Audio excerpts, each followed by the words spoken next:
Okay, the Texas Revolution. Now, first off, guys, when you do get the email, one of the things I would do is I would go ahead and get with others in this class, maybe get together sometime on Sunday or call or contact each other and say, hey, this is what Galloway said. What do you think we ought to know about this area? And cooperate with each other, see if you can boost up your scores, or get together, meet up a little time earlier on Monday before, or during class or after class, because you've got from 11 to 11:59 at night to take it. But get together with other people and try and work out what the answers might be. You might find that more beneficial to your grade. Make sure that you get a paper to wipe off your desk. Also, you'll probably like it because you're not going to have a thought question over this weekend. So you'll get a little break. Yay! And today's class will probably be a little short. So, we ready to get going? Hoorah! All right, the Texas Revolution, the period from 1835 to 1836. Now, the Texas Revolution began in the fall of 1835. It was similar to many other revolutions of modern times. There was an uncertainty at the goal of the fighting when it broke out. I mean, do we want separate Mexican statehood or do we want independence? Also, we were trying to form a government while we're at the same time trying to carry out military affairs and fighting for our lives. The revolution included civilians, bringing incredible hardship and sorrow. There are many examples of bravery on both sides and regrettably examples of cruelty and inhumanity. Now, in some ways, this revolution was unusual. It was short, lasting only about 7 months. The 8 battles generally involved small numbers on both sides, and with only 1 or 2 exceptions, were astonishingly brief. Altogether, the about 10,000 combatants participated in the campaign, and most of them were untrained soldiers or possessing only a rudimentary level of military experience.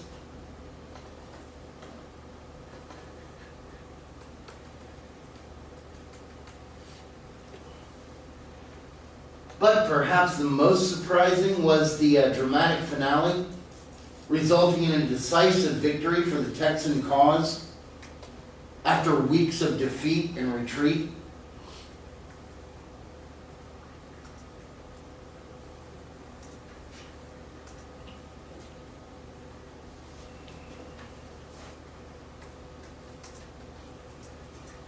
The revolution begins.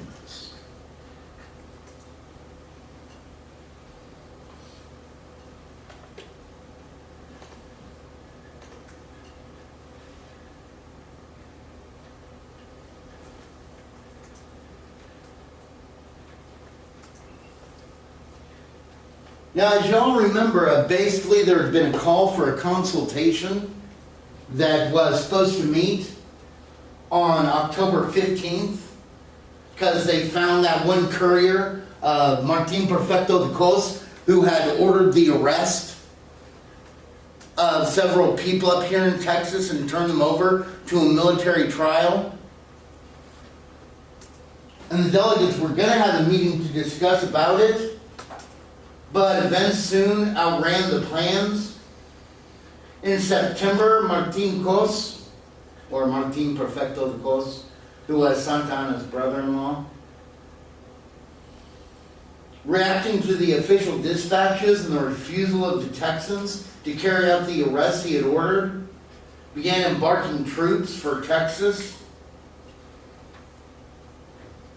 His representative up here in Texas, Colonel Domingo de Ugartechea, who was commander of the troops in San Antonio, sent 5 cavalrymen to Gonzales, Texas, about 70 miles to the east, to get the 6-pound cannon that had been provided for the impresario Green DeWitt. And guys, I brought this to show you, this is an actual size of what the cannon looked like, which is incredibly small. Not only that, but it had been spiked. It was an old Spanish cannon. So it couldn't really effectively shoot cannonballs. It just made a loud noise and scared off the Native Americans. So these soldiers go out to Gonzales, Andres Ponton, who's the alcalde, or kind of like the mayor. He says, hey, I don't have the authority to give those to you.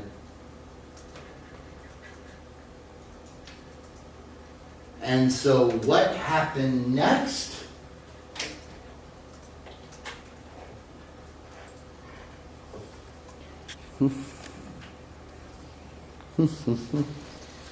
So they go out and capture Goliad. They thought that Cos would be there. He wasn't. There were only 25 soldiers. But not only getting the supply that was kept at Goliad, they also deprived Kos of being reinforced by sea for the fact that now the Texians held Goliad.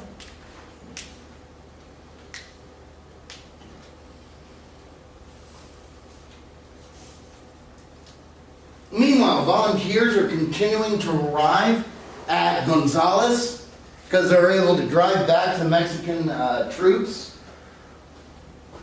When Ben Milan says, let's go on to San Antonio, they don't really have any leaders until Stephen F. Austin arrives back in Texas.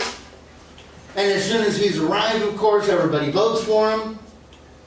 So now you got an army of about 300 that reaches starts for San Antonio on October 12th. Cos is already there, as well as Colonel Ugarte Chea, and together they have about 647 men, larger than the Texian force. And on October 28th, James Bowie and James W. Fannin, they're out on a reconnaissance mission. And they skirmish near the mission Purísima Concepción de Acuña, that today is pretty much known as the Mission Conception. And it's a beautiful mission. And at the end of this skirmish, there was a Mexican force of about 275 men. At the end of the skirmish, the Texans had lost one, but there were 50 Mexican casualties, including 14 dead.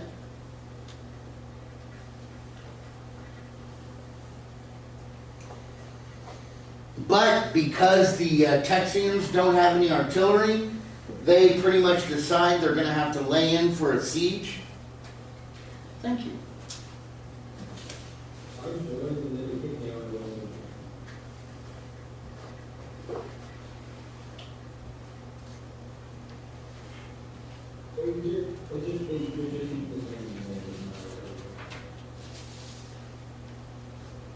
And on November 25th, once Stephen F. Austin, he forms a committee to seek aid from the United States because they need money if they're going to fight this thing, and they leave.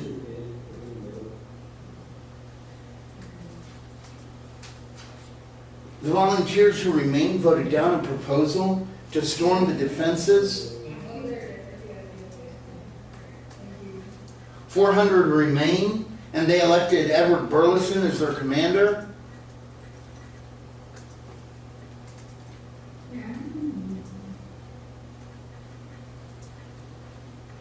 Then a scout by the name of Erasmus Death Smith. This is what's known as the grass fight. Erasmus Death Smith saw a pack train or a supply train that was carrying goods into San Antonio. They thought, oh my God, there's going to be money because it must be the pay for all the troops. So they go out and they attack this wagon, this pack train. And what they didn't realize is that it was basically horses and guys that had been sent to go get more grass for the horses in San Antonio because the siege was so effective that horses were running out of grass. In this fight, it was kind of fierce because the Mexicans were supported by artillery. There were 4 Texans killed, with 14 wounded. On the Mexican side, there were 14 wounded, with 3 killed. And because it was only grass and not gold, a lot of the Texians are kind of getting downhearted. Oh, and by the way, guys, forgive me if I say Texians because that's what, or actually Texicans is what Texans called themselves during this time. So a lot of the soldiers wanted to go home, but before they broke up, Ben Milam said, who will go with old Ben Milam into San Antonio? There's a statue of him that currently is in San Antonio, where he supposedly gave that cry.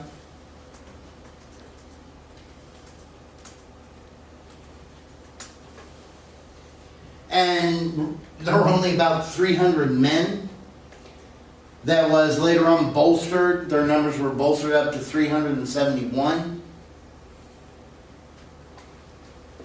They start this attack on December 5th. And basically, guys, it is brutal house-to-house fighting, where you have guys knocking down adobe walls to go from one house into the other. On the 3rd day of the assault, Ben Milam is killed. And on December 9th, Martin Perfecto the Col surrenders. We tell him that he has to leave with his army, cross the Rio Grande River, and he has to promise never again to oppose the restoration of the Constitution of 1824.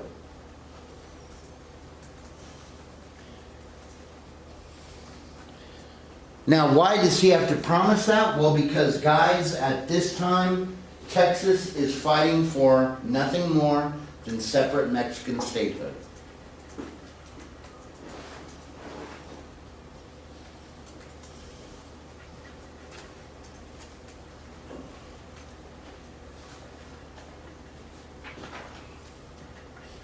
Now y'all ready to enjoy the weekend? Yes? No? Turn in your papers if you haven't done so. See you later. Alligator. Remember, be on the lookout tomorrow for your, not only this video link, but...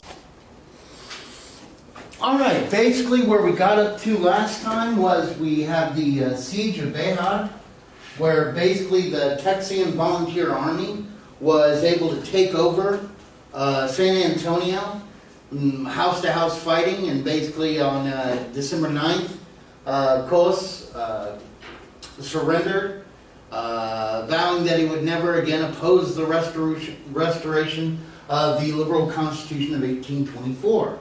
Because remember, we're doing all this at the time for separate Mexican statehood, not for independence.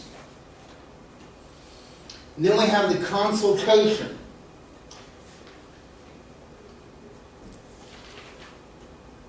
Now the consultation, as y'all remember, was a kind of ad interim government while our revolution was going on. It had been delayed because of the outbreak of hostilities.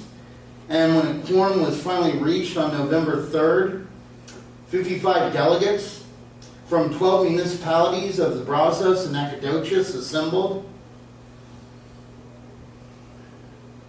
Branch T. Archer was elected president.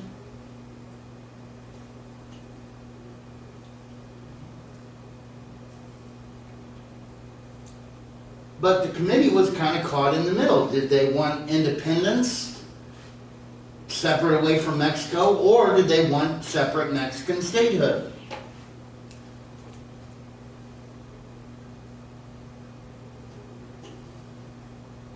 On November 6th, a vote was made for the provisional government upon principles of 1824.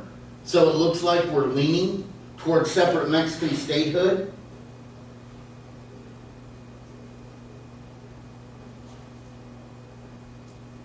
And a vote was taken, and the result was 33 against. No, 33, what?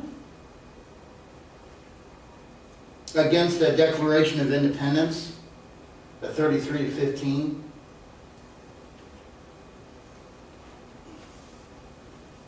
And then what the most curious thing is, the guy they elected president of the consultation, as well as Stephen Austin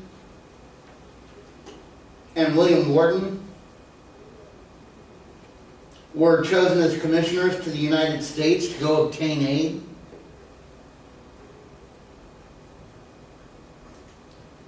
Now there were some accomplishment underneath the consultation. They basically adopted a plan for the creation of the Army. They elected Sam Houston to be Commander-in-Chief.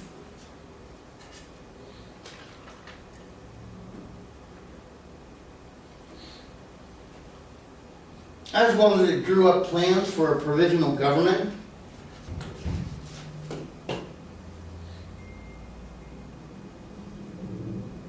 And what's funny is that Sam Houston was a new arrival in Texas, but because of his past, he was already well known not only as a friend of Amy Jackson, but also very smart in the military.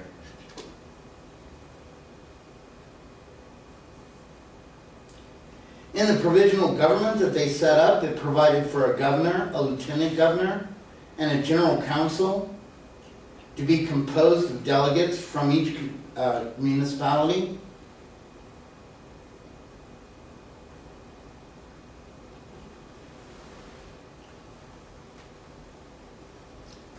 And even though the consultation made some smart things, it also did some really dumb things.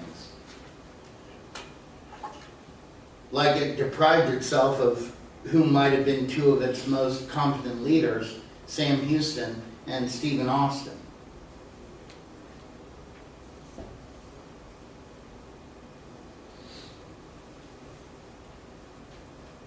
But for about a month, everything worked smoothly, filled and created offices, completed the framework for the political structure, helped organize a post office and a navy, and gave support to the army in the field. But internal discord, however, soon made things hopeless.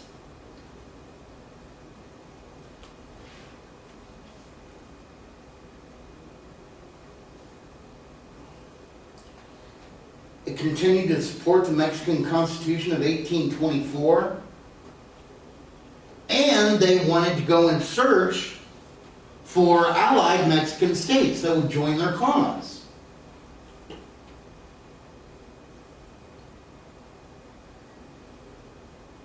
And because they wanted to go and win over more Mexican states to join them, they came up with this whole, you can tell that the Texans up here are kind of drunk with victory at San Antonio. They say, hey, let's go invade and take over Matamoros. And that will get other liberal states to come and join us.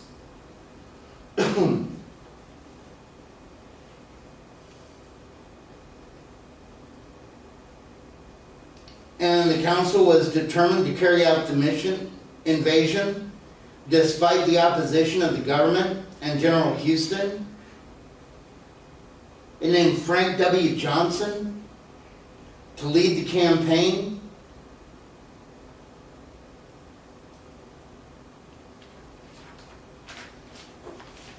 Johnson in turn named James Grant, an Englishman, to be commander-in-chief for the expedition.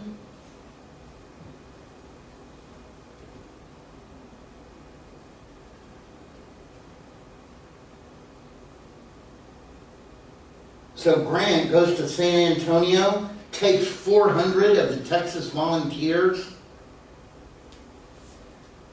most of the food and medical supplies, and virtually all of the munitions.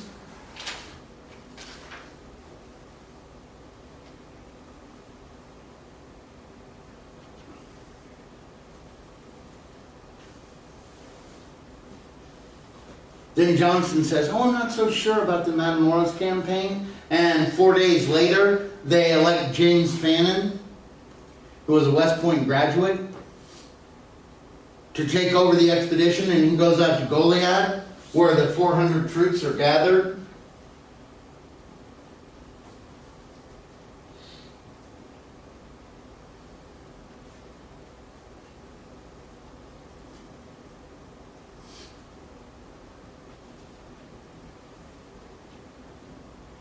You ready?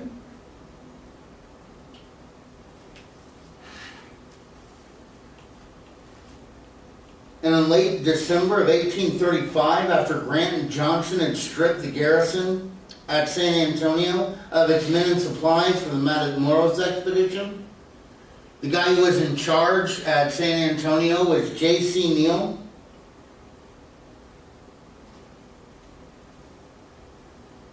And he had about 100 poorly equipped men.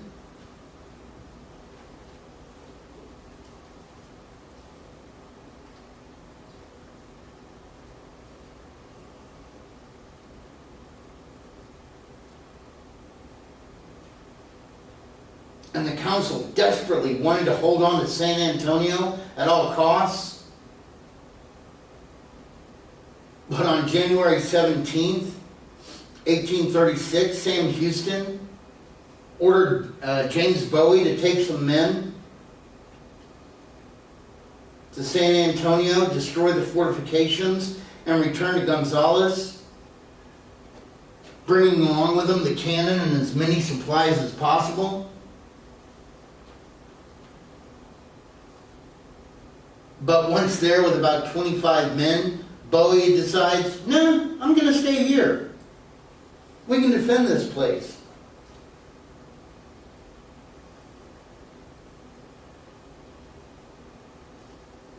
And Governor Asheville Smith ordered Lieutenant Colonel William Travis, who was the recruiting officer in San Felipe, to recruit 100 men and go to San Antonio.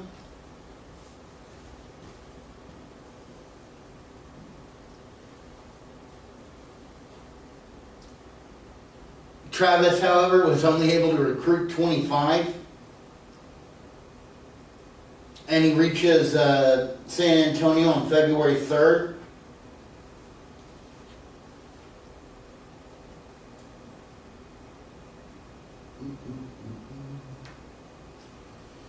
A few days after his arrival, Neal gave his command to Travis and left the garrison to help an ill family member. The volunteers, however, refused to accept Travis as their leader and elected Bowie as their commander.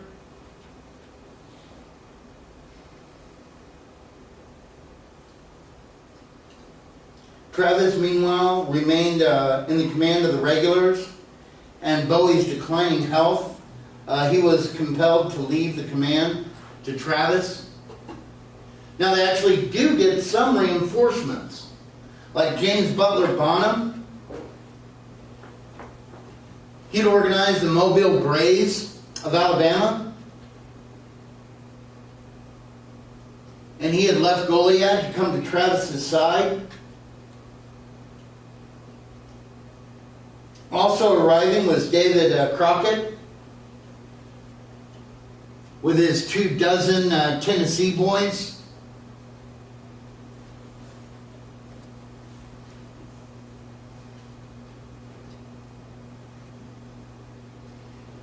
And by this time, Crockett was already famous in America. And the reason why he came to Texas is because basically he was up in an election and he didn't win. So he said, they can go to hell, I'm going to Texas. But how many of y'all been to the Alamo?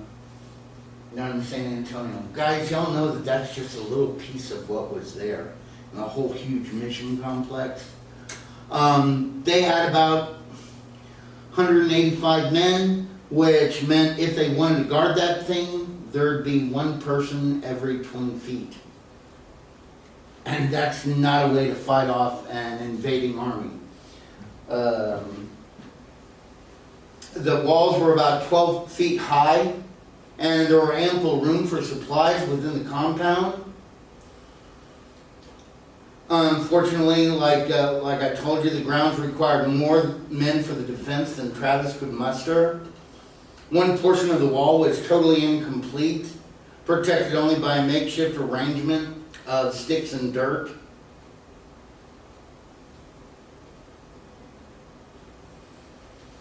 And while Travis and his men were preparing the defenses of the Alamo, not realizing that Santana was on his way, Santana was on his way. He was hacked off. Because basically the Texas rebels had bested his brother-in-law, Martin Perfecto de Cos. So on February 16th, he's crossed the Rio Grande River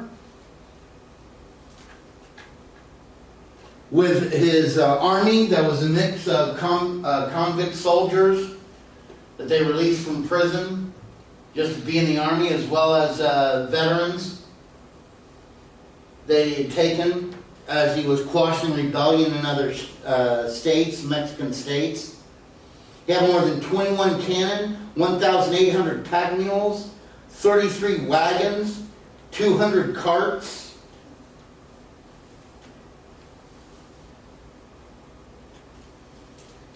And General Vicente Filisola told him, hey, just march directly to San Felipe, and let's take care of this thing.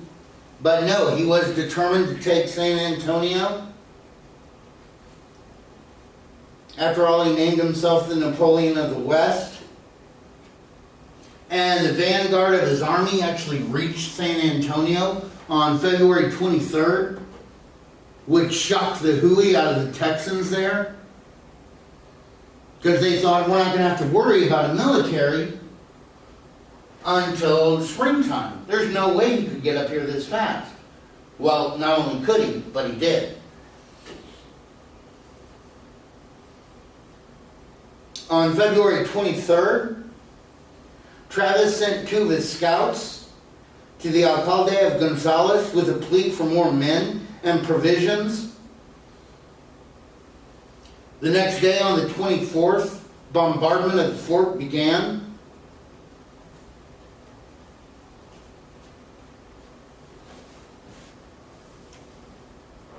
And during the night of February 25th, Juan Seguin and a lot of his Tejanos that were with him basically burst through the lines to try and get reinforcements.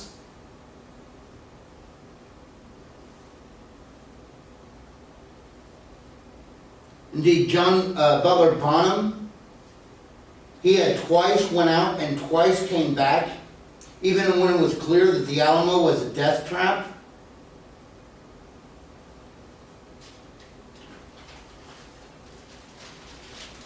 The only reinforcements that actually did arrive at the Alamo were Albert Martin and 32 men from Gonzales that were able to slip their way through Mexican lines and get into the compound.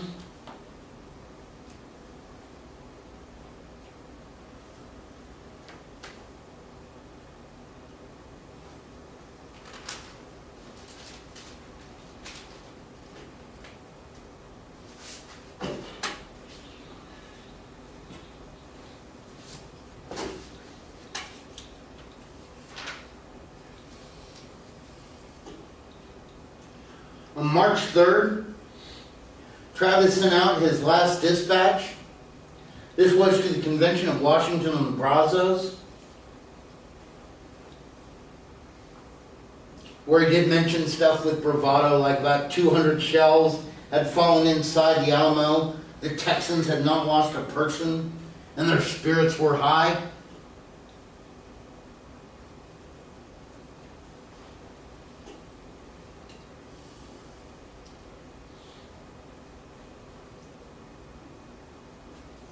But on March 4th and 5th, the Mexican cannon were moved closer and of course became more effective.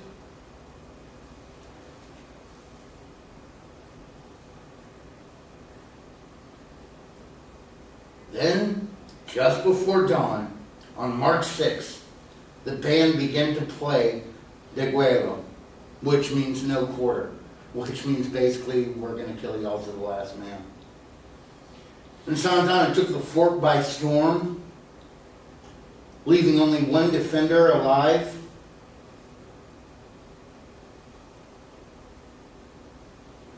On the orders of Santa Anna, the bodies of 182 Texans were stacked on layers of wood and burned.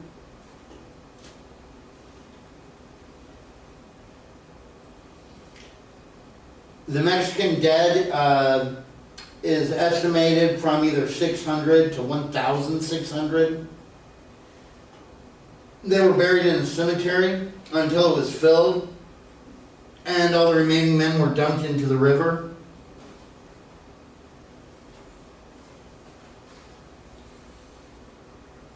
Now, some of y'all say that y'all have been to the Alamo. Have you seen the Cenotaph? That's the huge memorial with the woman that's like that, and all the men fighting behind her, and has the name of all the dead that are on there.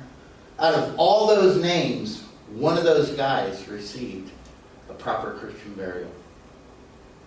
Gregorio Esparza. The only reason why he got a proper Christian burial is because his wife had a sister who was a husband of one of the Mexican officers. And so the wife goes to her sister crying, "You've got to let him have a proper Catholic burial. You've got to." And so finally, he told, or the sister told her husband acquiesced. So he's the only guy that received a proper Christian burial. So there we go. And apparently one Texas soldier, Jose Maria Guerrero, was able to convince Santa Anna that he was forced to fight against his will, and he survived. Now there were some civilians that were survivors, like Miss Amaron Dickinson and her daughter, Elizabeth. Her husband, who had fought at the Battle of Gonzales, had also fought in the Battle of the Alamo, and Amaron died.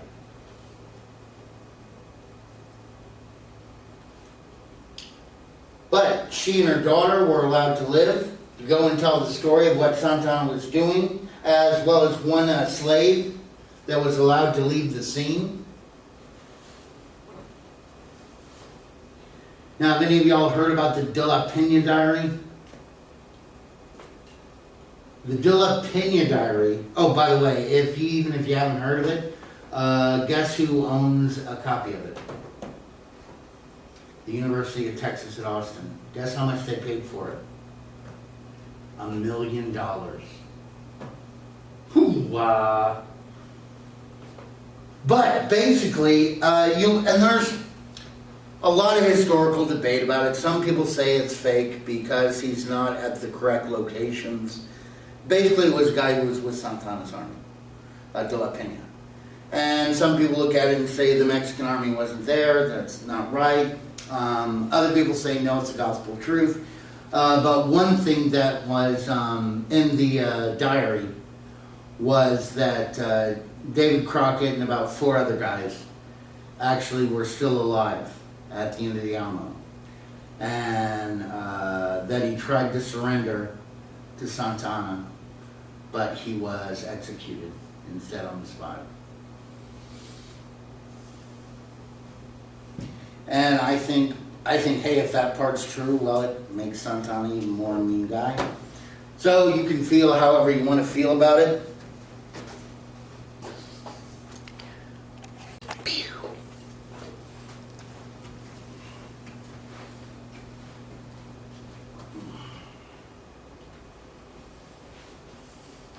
Now, evaluation of the battle. Guys, an evaluation of the significance of the battle is not an easy task. It was no doubt a battle that Santa Anna did not have to fight, and that indeed he shouldn't have fought. For if he had bypassed the garrison, marched to the settlements to the east, and assumed control of the most populated areas of Texas, the outpost in San Antonio posed no threat. Its conquest then was a matter of ego, a matter of revenge, but the price he paid was too high. Had he ignored the fortress, he would have saved time and supplies, not to mention the lives of hundreds of soldiers.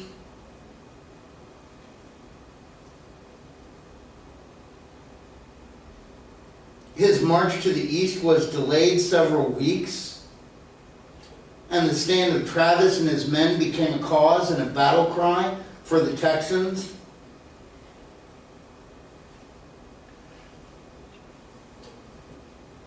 Now, a lot of people say, oh, it was important because it gave Sam Houston and the Army time to train. But there's very little indication that the Texans actually used the time purchased by the stand at the Alamo to any advantage. I mean, in part, it did help Sam Houston to train and recruit his army.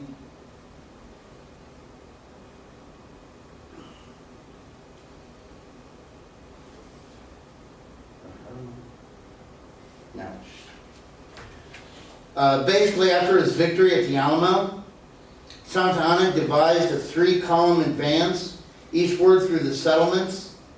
In the south, General Jose Urrea, reinforced with a detachment of about 600 troops from San Antonio, was to march by way of Victoria and Matagorda Bay to Brazoria, and perhaps as far as Anahuac.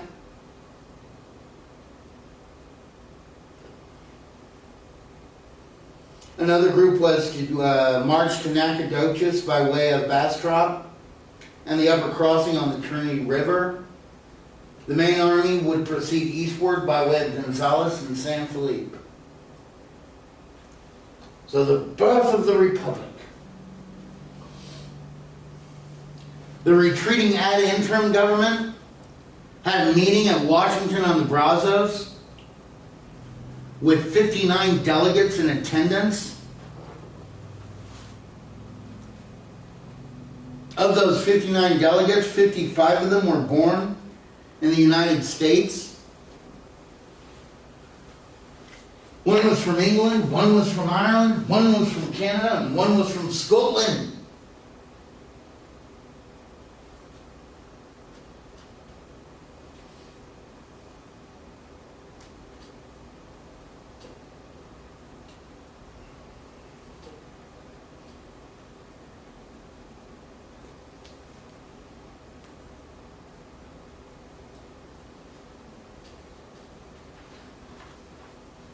Basically, on March 2nd, they finally decided that we were going to be an independent republic. We had a Declaration of Independence that was written by George C. Childress.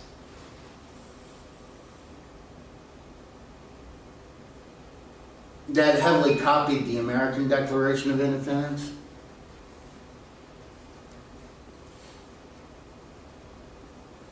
And it's kind of sad because a lot of these guys, and I know George C. Childress, after the Texas Revolution and we became a republic, got despondent and he killed himself. Oh, man.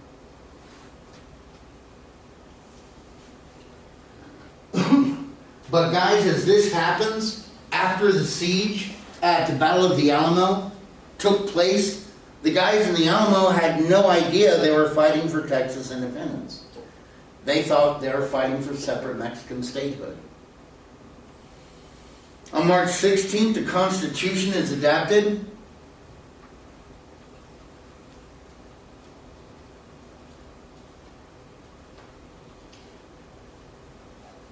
And our ad interim government puts David G. Burnett in as president,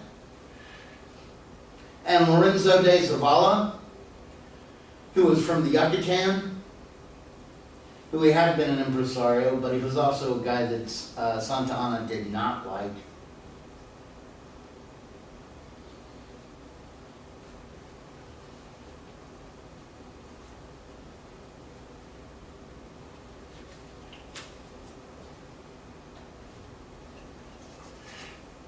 So things are kind of stabilizing out with our government. Then we go to the war in South Texas. And General Jose Urrea had about a fourth of the Mexican army, and he left Matamoros on January 18th, 1836.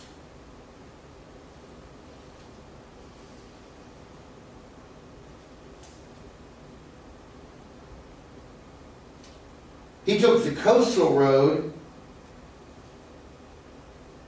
and caught Frank Johnson and his 35 men totally by surprise.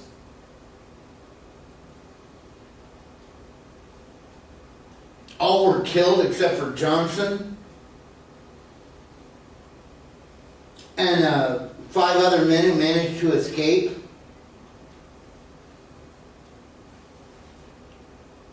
"20 miles further up the road, Urrea destroyed James Grant and his scouting party of 30 men.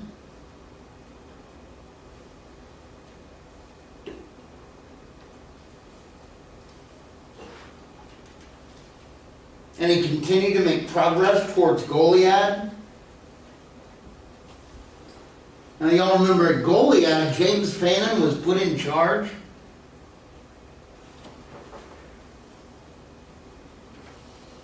And James Fannin is really known for his indecisiveness. Even though he had 400 men, he failed to reinforce the Alamo.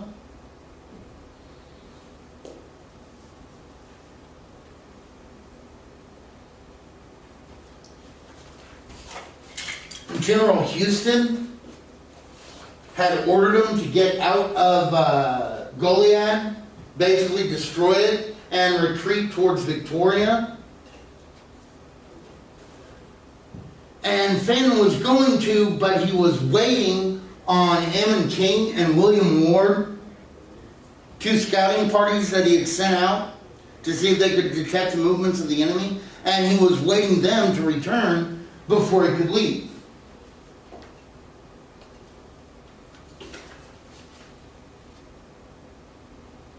Well, this was a mistake because King and his 32 men had been captured near Refugio and were shot on March 16th.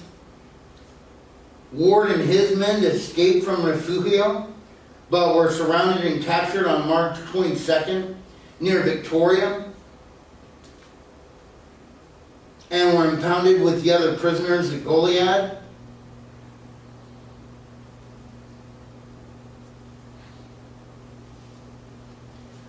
Let me change my battery in my camera.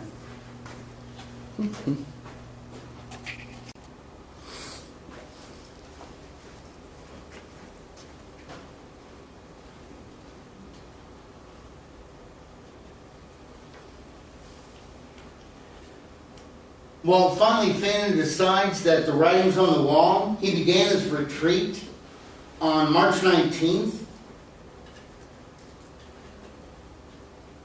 But guys, by March 20th, his troops are augmented by about 600 troops from San Antonio.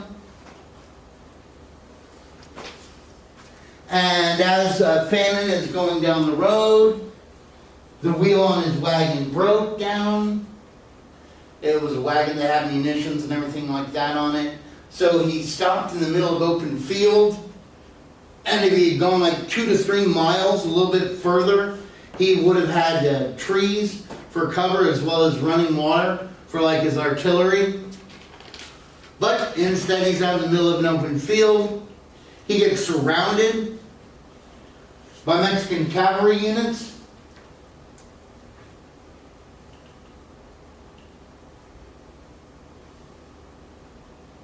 And the Texans withstood the first attacks. But the next morning, the Mexican force had arrived on the field with cannon.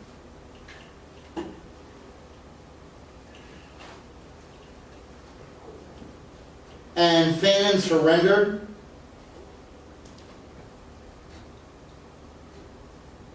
Later, survivors would say that he surrendered as prisoners of war. In this battle, 9 Texans were killed.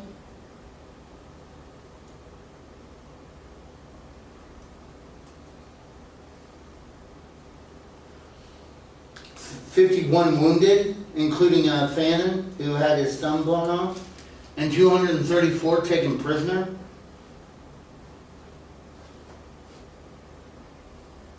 The prisoners were returned to Goliad, kept in confinement for a week, and then Santa Anna sent his orders saying that all 350 prisoners were to be shot and killed, be treated like they were pirates.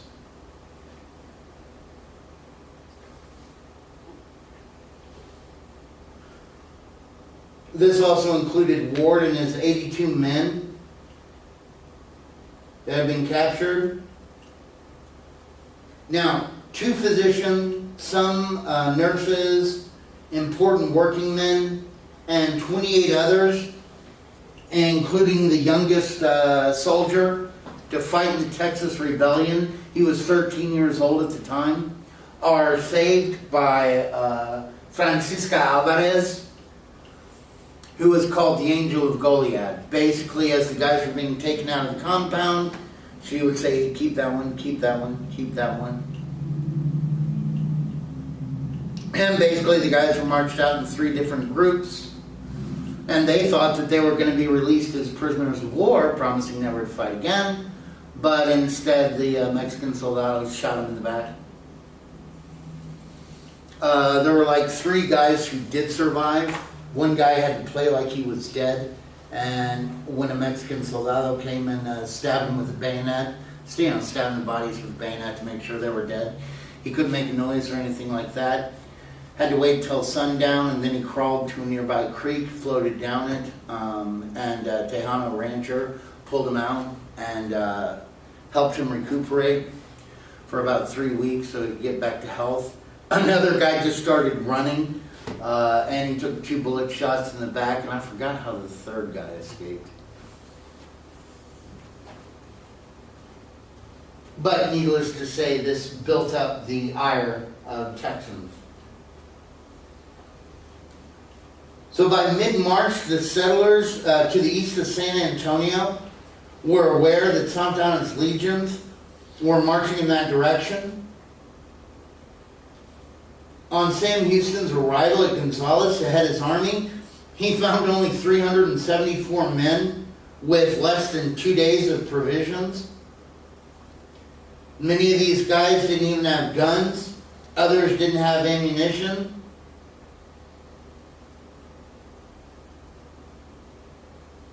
So it's kind of a desperate sight.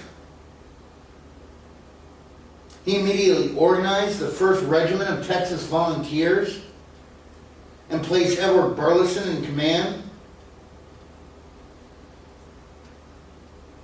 On March 13th, he learned that General Joaquin Ramirez y Sesma, with about 700 troops, were advancing towards Gonzales. And as his guys were outnumbered, he knew they couldn't defend the town. So basically, he burnt Gonzales to the ground. He put it to the torch.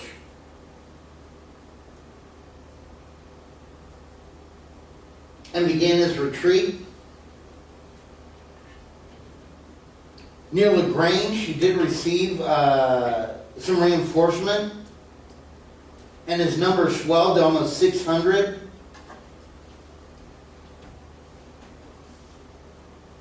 He considered giving a fight to a detachment of the Mexican army there, but soon his troops learned of what happened to Fannin and the men at LaGrange, and he knew that he couldn't readily throw away the lives of his soldiers.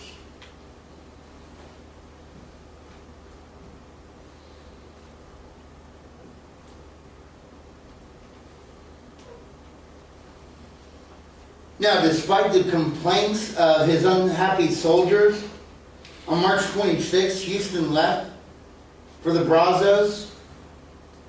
He sent 2 detachments to guard river crossings and marched to the plantation of Jared Gross. There he was resupplied and provisioned for 2 weeks while he trained his army. Meanwhile, the civilians of Texas are freaking out in something known as the runaway scrape. Basically, they picked up whatever they could, put it on like horseback or wagons, and you know the conditions are muddy and wet, and just tried to stay ahead of the Mexican army. You had the streams swollen, ferries were becoming jammed, epidemics prevailed in making the misery and suffering indescribable, especially when you consider that a lot of the people that are doing this are the wives of the soldiers who are doing this, taking their kids and trying to save the house altogether. Well, the government is also fleeing with the people. Texas headquarters were moved from Washington on the Brazos to Harrisburg, which would later become the city of Houston. And at this point, basically, Burnett berated Houston. The enemy are laughing you to scorn. You must fight them. You must retreat no further.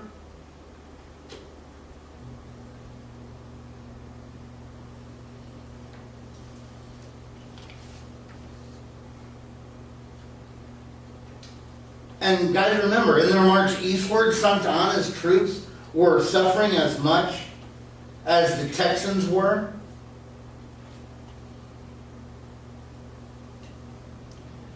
Now, Santa Anna was trying to build his troops, but then he hears that the government is only 30 miles away at Harrisburg. So he goes and runs with his army over to Harrisburg, finds that the government basically has abandoned that place, and now they're in Galveston Bay. So he sets fire to Harrisburg and heads to Galveston Bay.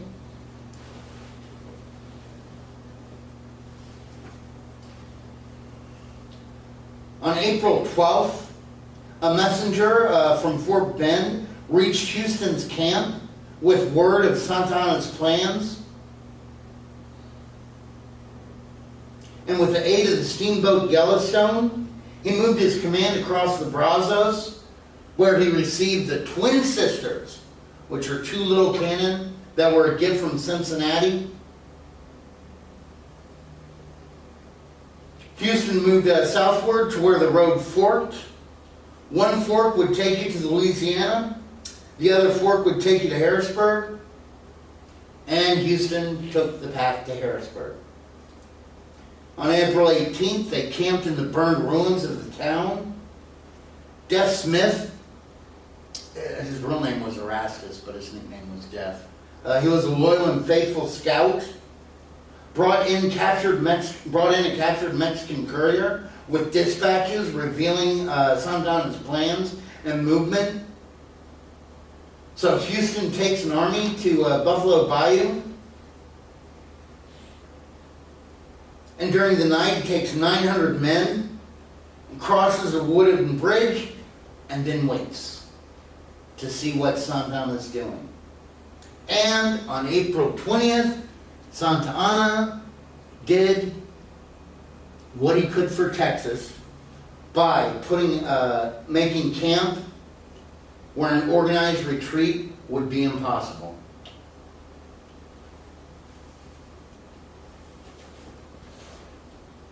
Later on that day, there's a skirmish when the Mexican soldiers find that we've taken over the ferry. They bring up their cannon, their artillery, and a guy who would later become incredibly critical of Houston and be the second president of the Republic of Texas, Mirabeau B. Lamar, showed gallantry in front of the enemy, and apparently enlivened the men so much that he was promoted to be in charge of the cavalry.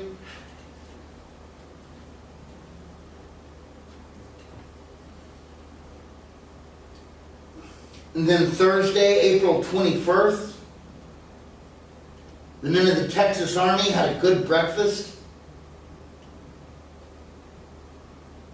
About noon, Houston told his officers to prepare for attack.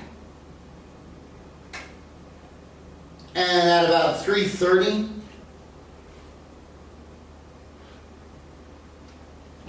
oh, wait a minute. I forgot to tell you, that morning, Santa Anna's troops, they received reinforcements from General Cos. And as his men were tired and exhausted and their spirits were kind of low, he told his men, he set up very few guards, and he told his men, hey guys, if you want to, let's go, we can have a rest day. Y'all can sleep and, just recuperate, gather up your strength. So Mexico's doing that. Texas, meanwhile, they're getting ready for action. Because Santa Anna thought, there's no way he's going to attack me. He hadn't attacked me this whole time. The guy's just a chicken. And at 3:30, he formed his troops in a line that extended about 1,000 yards along the edge of the woods. And the Texans moved in quietly as they were hidden from view by a rise in the terrain. Have any of y'all been out to the battlefield of San Jacinto? Or San Jacinto? Sorry. Anybody here been to San Jacinto in Houston? Oh, nice. Well, if you have kids, you got to go out there. And if you have kids, because you got to do it once, I guess. Pay for the elevator ride to the top of the tower. Totally boring, but your kids would love it because they'd be able to see out the window. But you only have to do it once in your life, guys. But it's cool because if you want to know where the rise, oh, and by the way, the San Jacinto Monument is taller than the George Washington Monument in Washington, D.C. And if you wanted to see the rise that hid the Texas Army from the view of the Mexicans, you can't because they dug up that rise to put in the reflecting pond. Anyway, so the Texas Army is about within 200 yards of the Mexican barricades, and all of a sudden they let loose. They let open fire with the twin sisters that basically had been loaded with torn up bits of horseshoe as shrapnel.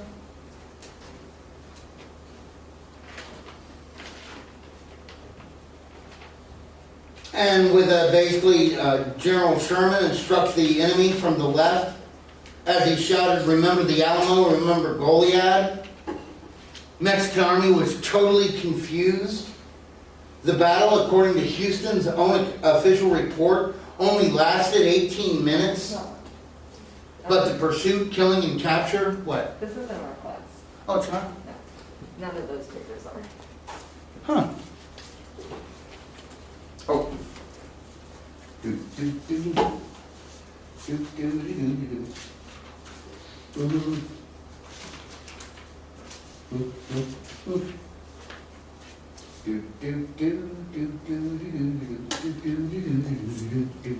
I believe that is. Now it's one of the papers. Is that go? Yes. Awesome.